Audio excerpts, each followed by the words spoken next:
see a trend more and more each year. We've always had Chinese clients from Asia. Could be Southeast Asia, could be mainland Chinese, Hong Kong, Taiwan, but specifically mainland Chinese, more and more each year. Originally, it's been a lot of looking, and now you see more and more purchases. But it doesn't happen like that. There's a process. And why it happens tends to be a couple of things. For example, education. There's an aspirational dream that your child may have an international education in a well-known university, let's say NYU. 纽约房地产公司的董事长 Joanne Brothers 在纽约当房地产经纪已经有20多个年头了。这几年，他感觉到中国买家明显增多。So you would buy an apartment for your child who, even if they're 8 years old, you have aspirational dreams that they will be able to get into a very good college in the U.S., in the Northeast, maybe New York, and your child will be able to live here while they're going to college, maybe. Or, for example, if the child is going to Yale in Connecticut, it's a very easy 2-hour train ride, and the whole family can meet here for, the festival, holidays, the various holidays that are important, or just the American Christmas holiday, or the Thanksgiving holiday when the child will be off. Also, we're finding for boarding schools, some kids are going to boarding school, and then also that's the same need. So sort of vacation home, primary home for family, possibility of business. If you're involved in, if your business is involved in doing transactions with the U.S., you might want to have your property here. 而纽约地产本身供应相对稳定，需求保持旺盛的特点，也一定程度上打消了买家担心纽约房价波动过大的顾虑。So a property in New York City is kind of like gold.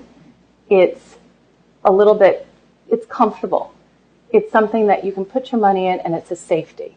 But what you see now, example in the New York City market, is there's very little inventory, very little supply.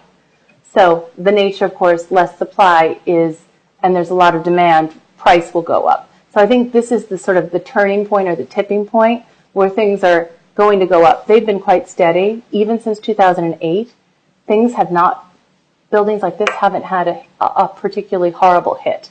Because a good quality, good location building in Manhattan, which is an island, which has very limited supply of condominiums, it's a great product, it's a great asset to put in your portfolio. So I wanted to point out some features of this apartment. It's a beautiful condominium. We have it for rent. We'd love one of your viewership, if they're interested, to come talk with us. This property is $4,200 a month. If one were to buy it, as an example, it would be about 6,500,000 renminbi, so about $1 million US. With Chinese cooking, one of the things that the developer did here is to make sure that there's a strong ventilation system.